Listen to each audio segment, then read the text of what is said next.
نبی کریم صلی اللہ علیہ وسلم نے فرمایا دو گروہ ایسے ہیں کہ قیامت کے دن میری شفاعت ہر ایک کو اللہ تبارک و تعالیٰ کی بارگاہ میں جا کے کی سفارش کروں گا، اس کے لیے عرض کروں گا، فرمایا شفاعتی لأہل الکبائر من امت، میں بڑے بڑے کبیرہ گناہ والوں کی سفارش کروں گا، لیکن میرے مصطفیٰ کریم علیہ السلام نے فرمایا دو گروہ، دو جماعتیں، دو لوگ ایسے ہیں جن کی میں سفارش نہیں کروں گا، میری سفارش سے محروم رہیں گے۔ یا رسول اللہ صلی اللہ علیہ وسلم وہ کون سے ہیں؟ صحابہ کرام کی آنکھیں کھل گئی، حیرت کے ساتھ کانپتے ہونٹوں سے لرزتی آنکھوں سے دیکھنے لگے، محبوبہ وہ بد نصیب، وہ کوتاہ قسمت، وہ کون سے ایسے کم نصیب ہیں جو صبح قیامت آپ کی رحمت للعالمین سے بھی محروم رہیں گے، جنہیں کالی کملی کا سایہ بھی نصیب نہیں ہوگا، جنہیں آپ کی شفاعت قیامت میں بھی نہیں ملے گی، وہ بد نصیب کون سے ہیں؟ مصطفیٰ کریم علیہ الصلوۃ والسلام کے صحابہ نے تڑپ کر پوچھا تو کریم نے فرمایا ایک وہ بادشاہ فرمانروا جسے اللہ تبارک و تعالیٰ نے اپنے فضل سے عزت دی، اللہ نے کسی مملکت کا سربراہ بنایا، پھر وہ خائن ہو گیا، عالم اور جابر ہو گیا، پھر وہ لوگوں کو لوٹنے لگا، پھر وہ غریبوں کا خون نچوڑ کے اپنی تجوریاں بھرنے لگا، صبح قیامت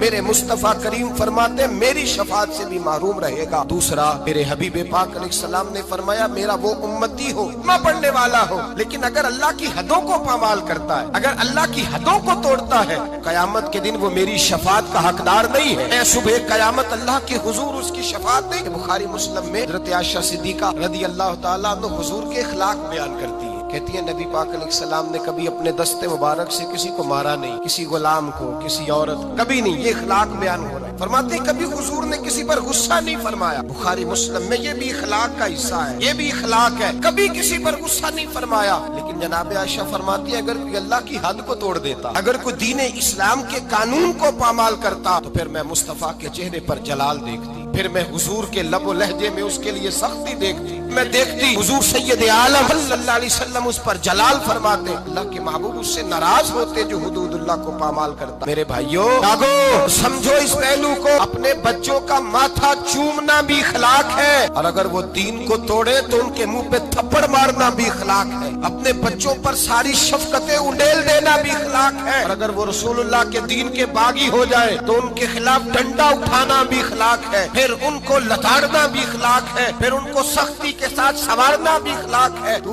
میٹھا بنا رہتا ہے، میٹھا بنا رہتا ہے ہر بات کے اندر، بیٹی بے پردہ رہے اور تو میٹھا بنا رہے، بیٹا شراب اور جوے کے اڈے پہ جائے اور تو میٹھا بنا رہے، تیرے گھر کے اندر شریعت اسلامیہ کا مذاق اڑایا جائے اور تو کہے میں اخلاق والا ہوتا ہوں، یہ نبی پاک کے اخلاق ہیں، حضور رحمت للعالمین ہے۔ لیکن جناب عائشہ فرماتی ہے اگر کوئی اللہ کی حد توڑ دیتا، اگر کوئی دین اسلام کی حدود کو پامال کرتا تو پھر میں تڑپ کے کہتی اعلیٰ حضرت فاضل بریلوی کی گویا زبان میں غضب سے ان کے خدا بچائے، غضب سے ان کے خدا بچائے کہ نور باری عتاب میں ہے، پھر میں جلال دیکھتی سید عالم۔ اللہ تبارک و تعالیٰ کی حدیں توڑنے سے بچیں، اللہ کے قانون کو چیلنج کرنے سے بچیں، بچیں اس چیز سے جس میں اللہ تبارک و تعالیٰ کا واضح حکم، نبی پاک کا واضح حکم ہو، ہمیں پتا ہو کہ یہ بات شریعت اسلامیہ میں جائز نہیں، لیکن اس کے باوجود اگر کوئی کر رہا، آج کئی ایسے گھرانے جن کو اللہ نے اپنے فضل سے جائیدادیں دی، اللہ تبارک و تعالیٰ نے زمیندار بنایا، ان کے بچے اگر کوئی گناہ کرتے ہیں تو کہتے ہیں شکر ہے بڑا ہو گیا ہے، تیری کو شکایت تو آئی ہے نا معاذ اللہ، کہتے ہیں معاذ اللہ شراب و کباب کے اڈے اور وہاں آنا جانا تو ان بچوں کا شوق ہوتا ہے، یہ کام تو کرتے ہی رہتے، ڈرو اللہ تبارک و تعالیٰ نے یہ بات نہیں کی، تم نے تو غضب الہی کو آواز دی، تم نے تو اللہ کے جلال کو بلایا، تم نے تو اللہ تبارک و تعالیٰ کے فرشتوں کو یہ پیغام دیا ہے کہ ہم پر عذاب نازل کر دیا جا رہا ہے، یتعدی حدود اللہ فاولئک هم الظالمون، فرمایا جو اللہ کی حدوں کو توڑے گا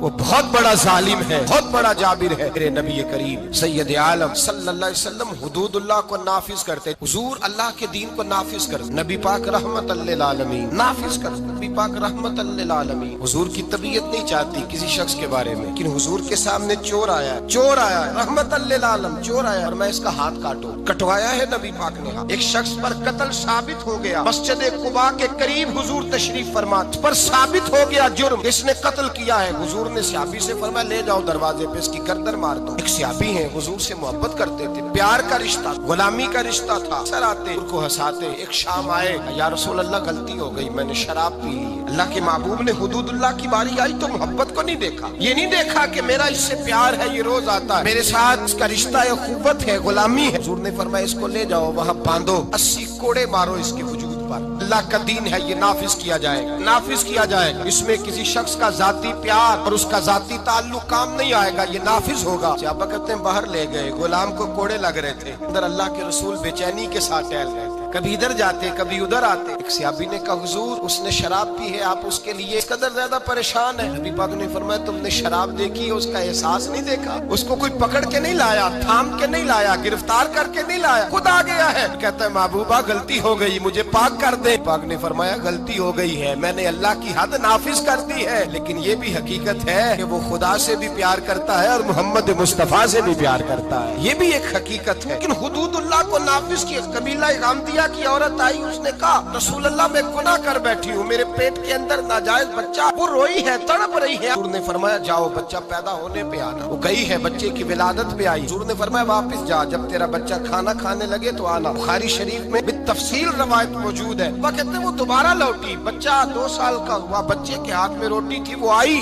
رو کے کہا حضور مجھے پاک کر دے، میرا گناہ مجھے سونے نہیں دیتا۔ میرے مصطفیٰ کریم کے صحابہ کہتے ہیں اس کی تڑپ نے ہمارے دلوں کو نرم کر دیا کہ میرے مصطفیٰ کریم نے فرمایا اللہ کے دین کو نافذ کیا جائے، یہاں اس کو سنسار کرانا، رجم کرانا، اس پر پتھر برسانا، یہ بھی میری رحمت ہی کا تقاضا، اس لیے کہ اللہ کا دین جب نافذ ہوگا تو جرم کم ہوں گے۔ فرمایا جاؤ لے جا کر کے اس پر پتھر برساؤ، اسے مار دو۔ ابا کہتے ہیں پتھر مار مار کے اسے مار دیا۔ اللہ کا قانون للعالمین نبی نے نافذ کیا، اور جب اس کا انتقال ہوا تو حضور نے فرمایا غسل دو، صبے بناؤ، میں خود اس کا جنازہ پڑھاؤں گا۔ یا رسول اللہ صلی اللہ علیہ وسلم آپ نے ہی قانون نافذ کیا اور آپ ہی جنازہ پڑھائیں گے؟ میرے کریم نے فرمایا تم نے اس کا گناہ دیکھا ہے، اس کی توبہ کا رنگ نہیں دیکھا، احساس نہیں دیکھا؟ فرمایا اس پر اللہ کی حد آئی ہے، ہم نے اس پر اللہ کا قانون نافذ کیا ہے، اب اس کا حال یہ ہے کہ وہ جنت کی نہروں کے اندر غوطے لگا رہی ہے۔ میرے نبی پاک علیہ الصلوۃ والسلام نے سرے عام سزا دی، ہاتھ کٹوائے، گلے کٹوائے۔ حبیب علیہ السلام نے مجرموں کو سرے عام کوڑے لگوائے۔ مہکتی ہوئی حدیث، یہ وہ حدیث ہے جس پر یہودی عیسائی بدھ مت بھی کھڑے ہو کے کہتے ہیں اگر دین نافذ ہو سکتا ہے تو اس ایک حدیث کی برکت سے نافذ ہو سکتا ہے۔ ایک حدیث بخاری مسلم میں، ایک بڑے معزز قبیلے کی عورت نے چوری کر لی، بڑا معزز قبیلہ، چوری ہو گئی، عورت نے چوری کی، چوری ثابت ہو گئی۔ اب قریش کے قبیلے کی عورت ہے، ان کے دل میں یہ خیال آتا ہے کہ اگر اس عورت کو سزا ہو گئی تو ہماری آنکھ خاک آلود ہو جائے گی، کیا کہیں گے یہ چور ہے۔ سارا قبیلہ اکٹھا ہوا، بن سکتا تھا، پروگرام انہوں نے بنایا، اس طرح کی ترتیب لگ سکتی تھی، لگائی، رستہ نظر نہ آیا حضور کی بارگاہ تک جانے کا۔ میرے نبی پاک کے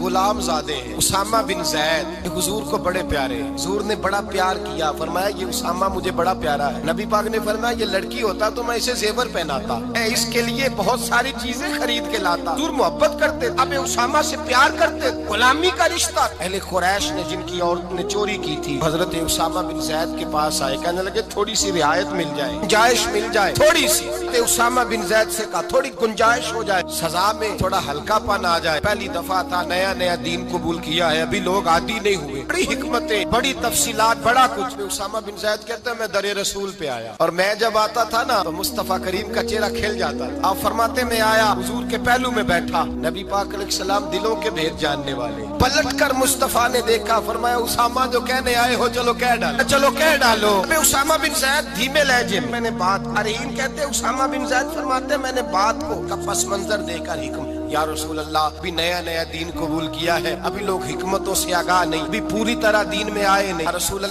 رسول اللہ وہ عورت نے جو چوری کی ہے ثابت بھی ہو گئی، حضور اگر گنجائش مل جائے، وہ لوگ میرے پاس آئے تھے۔ جناب اسامہ فرماتے ہیں قسم اللہ کی عزت کی، میں نے مصطفیٰ کو جب بھی دیکھا تھا میری طرف دیکھ کے ہنسا کرتے تھے، آج جب حضور نے چہرہ پھیرا تو میں نے حضور کے چہرے پہ جلال دیکھا۔ فرمایا حضور نے اتشفع حد من حدود اللہ، فرمایا اسامہ اللہ کی حدوں میں سے ایک حد کے بارے میں سفارش کرنے آ گیا ہے، تو خدا کے قانون کے بارے میں سفارشی بنا ہے، بلاؤ لوگوں کو۔ فرماتے ہیں صحابہ مجمع اکٹھا ہو گیا مسجد میں، چاکھچ بھر گئی۔ مصطفیٰ کریم نے فرمایا لوگوں تمہیں کیا ہو گیا ہے کی حدوں کے بارے میں سفارش کرتے ہو؟ فرمایا تم سے پہلی قومیں تباہی اس لیے ہوئی تھی کہ جب کوئی مالدار جرم کرتا تھا تو معاف کر دیا جاتا تھا، اور غریب سے کوئی غلطی ہوتی تو لٹکا دیا جاتا تھا۔ فرمایا سنو اس